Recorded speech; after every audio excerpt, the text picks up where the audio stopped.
Programang ito ay rated SPG, striktong patnubay at gabay ng magulang ang kailangan. Nalaman ni Miguelito na balak siyang lasunin ni Santino, kaya bilang parusa ay papahirapan niya ito. Nakatali si Santino habang ginagawa siyang punching bag ni Miguelito. Walang kalaban-laban si Santino at kaawa-awa ang kanyang sasapitin. Susunugin pa ni Miguelito ang kanyang balat bilang tanda umano sa pagiging gerero ni Santino. Ganun pa man ay hindi pa rin pwedeng patayin ni Miguelito si Santino dahil hindi papayag si Roberto. Kapag mawala si Santino ay si Rigor ang makakalaban nila at ayaw itong mangyari ni Roberto.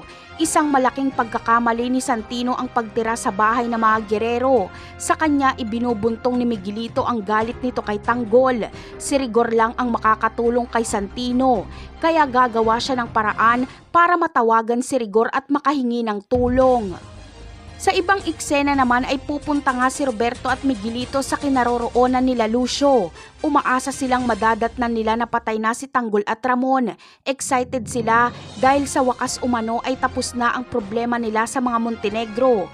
Pero madidismaya lang sila sa kanilang dadatnan dahil nakatakas na si Ramon at Tanggol at ang mga Red Phoenix ang patay.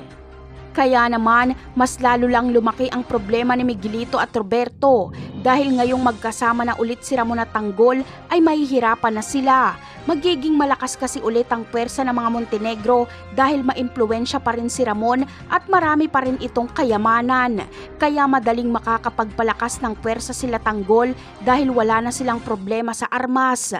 Napakarami pa nating dapat abangan sa mga susunod na episode. Paalam!